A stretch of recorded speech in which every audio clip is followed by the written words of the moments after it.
Good morning, everybody. It's nice to be here. I hope that Lisa and Carpetta have spoke nicely about me. Although I'll be learning Norwegian, I have to trust that they have said some nice things. I'm looking forward to working with you. It's an honor to be here first and foremost. And I wanted to spend a little bit of time talking about myself and my passion really for this role and how excited I am to be here in Norway. For me, I am a coach who has been coaching for 23 years, and my passion, my obsession is this game.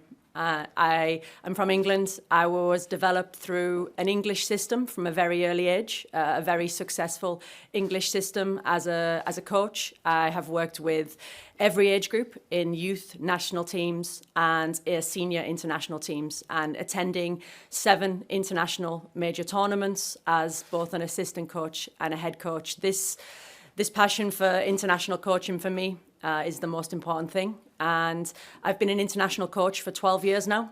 And the passion, the desire to really pursue this career started from a very early age. I did play football in England and then started coaching when I was 18. So for me, my passion is about continuously creating high performance environments, winning teams, environments where players want to be here. Players want to play and be the best that they can be, and that is my job to do that. I'm very, very passionate about values and identity and culture of the team. I'm very excited to meet the players. That's very important for me. I want to meet all players. I want to meet all staff. And to embrace myself with the Norwegian values is the first step for me. So to analyze this team, I've looked at the team. I know a lot about the team. For me personally, tactically is another obsession for the game, and that's the men's and women's game. Like I said, I live in England, but across Europe, the game for me is developing at such a speed. And as a female coach in women's football, our game is on a journey to professionalism. The game is on a very quick journey in many areas, and it's one of my passions both on the pitch and off the pitch to make sure that I'm a strong ambassador for that game, to my responsibility, the team's responsibility, and ultimately to win games and to produce good performances. So for me, the identity and culture, I very much believe in a person-first approach, relationships, and my leadership is focused on that. I want to make sure that we work together. There is a high accountability, there are high standards, and we drive together towards a vision, and that's what I'm excited about here. For us to create a vision off the pitch and understanding why we do what we do. And, the higher purpose is very important to me. I understand the responsibility, like I said, for us as a team on the pitch and off the pitch. So the first steps will be to look at that and to work with the current staff and the current players to really start and take this team forward. And that starts in February. I now have 5 weeks, which for me is, I'm very, very focused on planning and process. So within the 5-week planning now, next week will start for me with Croatia, with the staff. And the first goal is to make sure this team stays in Nations League A. And that is in February. And that is to do that over the 2 games. And my whole focus will be that. It will be to produce a performance in February that makes sure that we take the first step forward and then we build from there. It's a very big focus of mine.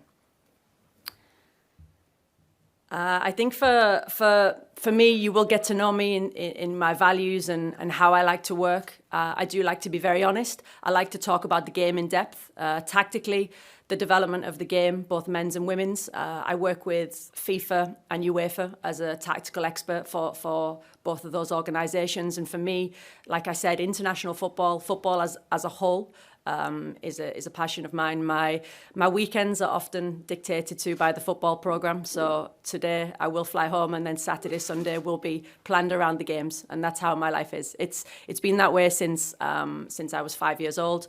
I'm from a town in England called Middlesbrough. I need to let you all know that I'm a Middlesbrough fan in the men's game, so I'm no threat to anybody, ever.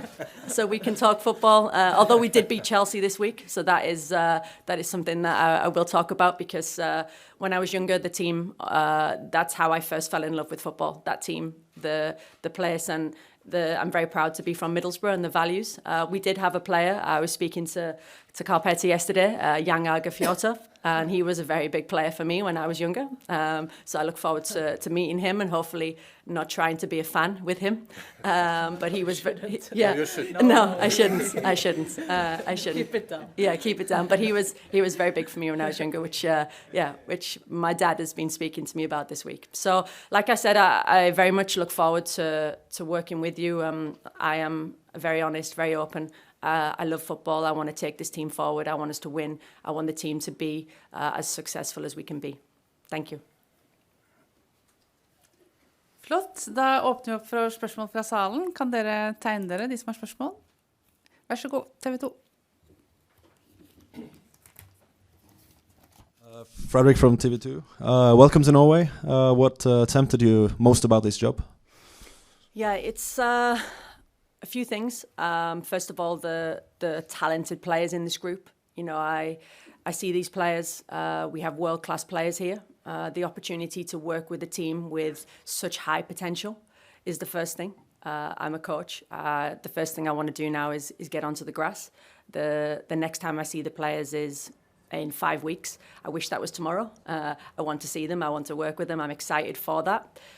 Secondly, the undoubted history of this nation. It's a world-leading nation in women's football. And my first conversation with Lisa and Carpetta, hearing the vision of the association, it's very important to me.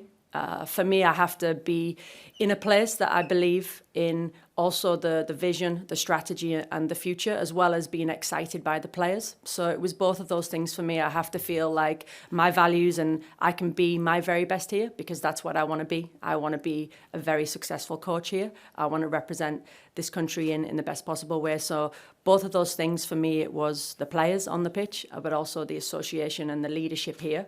I feel like I can be myself and be in a position to help this team to be very successful. How would you describe yourself tactically as a coach? Yeah, tactically, I would describe myself as adaptable.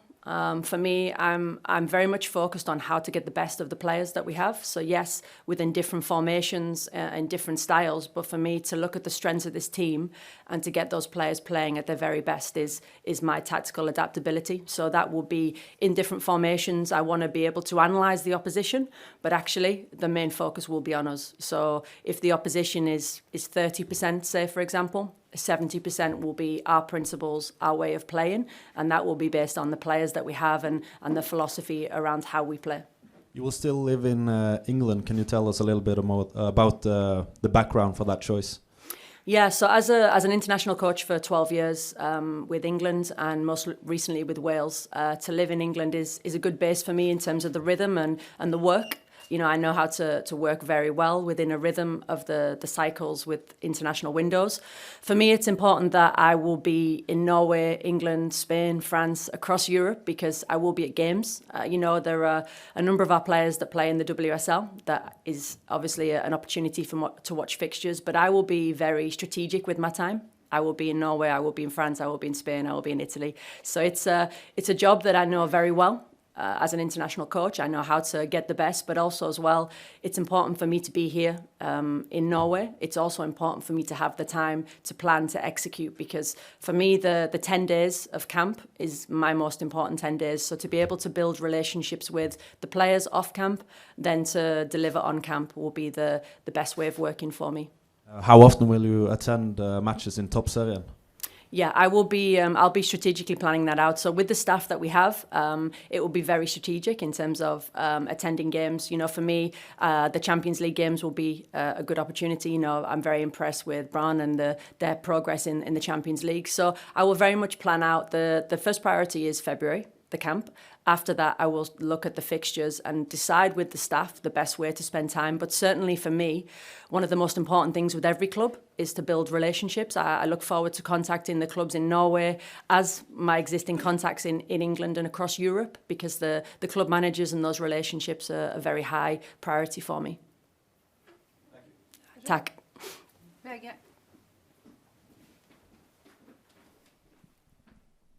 Hello, Synne from VG. I just want to follow up on his questions. Do you see any disadvantages of you living in England as the Norwegian head coach? Yeah, only advantages I see. Like I said, for me, the most important thing is that this team performs, and being an international coach for 12 years and working in this way, it works very well. I travel a lot.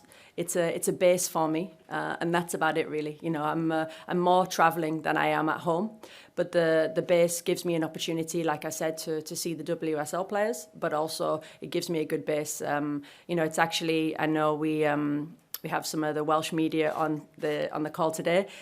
They won't be surprised to hear it's actually quicker for me to get to Norway than it is to get to Wales from Leeds. You know, it's actually a good commute for me, and that's the same for the rest of Europe. So I feel well connected there, but I feel like it's a good base for me to be able to plan and work well. Also wondering, what do you know? You have said that this team has world-class talent. What comments have you made about the team and the players' result the last 2 years? What kind of points do you think are the most important to do now? Yeah, for me, it's important to focus on what's needed with the team and how we take the team forward. They are the two most important things, and my job from today is to speak to the players, is to speak to the staff and really focus in and listening on to where the team is at. For me, the team to be the best possible position, the team to be consistent. I thought the team had some very good performances in the Nations League. So for me, it's my job now to look at those performances, but really focus on, okay, what is needed now for us to move forward, because the focus will be on us moving forward and continuing to build. Have you made up your mind about what you think should be done? For me, this week's been quite quick. For me, I've had some very good conversations, but it's about now next week me starting to look at that, honestly. So I hope to be able to speak to you about that in more detail after next week, because for me, speaking to you today is so important. And then my next step is to speak to the staff and the players, because that's how I will find a lot of the answers for how we move forward, along with my ideas, which I hope to share with you soon. Last question from me.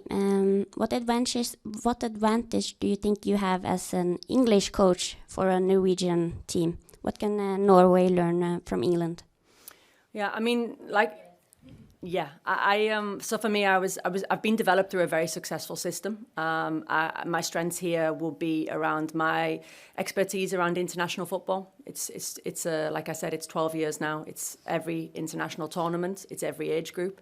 I hope to bring my passion for youth development as well as working with senior players. So for me, working in England and working with young players, so players such as Leah Williamson, Kira Walsh, Lucy Bronze, from a very young age, and bringing them through the youth development pathways to then working with them at senior age groups. So the English pathway and the success, the investment, there's a high investment in English coaches in England. And for me, being part of that system through a very successful time in England is a huge advantage for me as a coach, and England being at one of the most successful teams within the men's and women's game. Thank you. Thank you, Tack. Flere? Nei, her venter man til en. And then, Michael, I guess you have some question from BBC Wales. Welcome to our press conference, and just start with the questions. Great. Gemma, congratulations. Obviously, we're going to miss you in Wales. Could you just talk us through the decision from your point of view? Yeah, hi Michael. Nice to see you. It was, it wasn't. I've said this. It wasn't a decision that I took lightly. For me, it was unexpected. My time with Wales, as you know, was a very successful time. I absolutely, the pride and passion I had with representing the team always will be with me. I wish the team, nothing but success now. It was, like I said, a very speedy process. However, from my first conversation here, it was very clear to me with the ambition that I have and this nation, that this was going to be a very, very good fit for me. So it was an opportunity that I felt that I couldn't turn down. So it's, like I said, it's happened very quickly.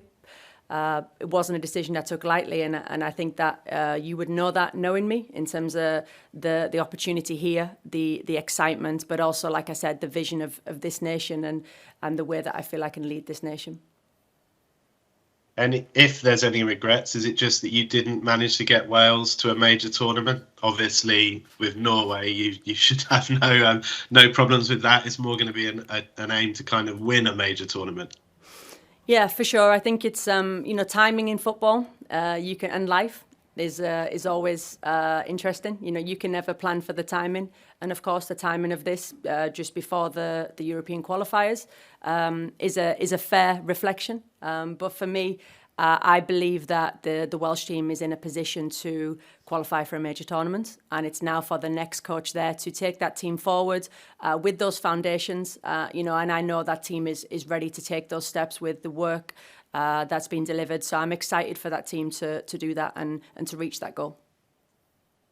And do you expect, it sounded like some of my Norwegian colleagues are concerned about you staying in England rather than moving to Norway, but you always attended a lot of events in Wales despite living in Leeds. Can you just explain the kind of geography? And I presume from flying from close to your home, you will be able to be in Norway quite a lot. Yeah, as you know, that's something I'm very passionate about and being present. So in Norway, it will be exactly the same. I hope to make an impact here off the pitch as well as on the pitch. For us in Wales, with the for us, for them, for her, was a big why we did what we did. And my representation here is to really embrace myself with these values within Norway and be present. And that will be a guarantee that I will give, because whatever I do, I'm going to be wholehearted and I'm going to be passionate and I'm going to be here. So that's the excitement that I now have. Final one from me. Any message for Wales fans, players, sort of people associated with the team? Because I guess this is the thing with football, you don't really get a chance to say a proper goodbye. Yeah, for sure. I've spoke to the players. I've released my statement, which is the message that I want to say. The team is ready to be successful. I'll be forever grateful, and diolch. Thanks, Gemma. Best of luck in Norway. Thank you, Michael. Da det ikke noen flere spørsmål. Tusen takk til dere som har fulgt oss fra Ullevål, og tusen takk til dere som har fulgt oss fra online.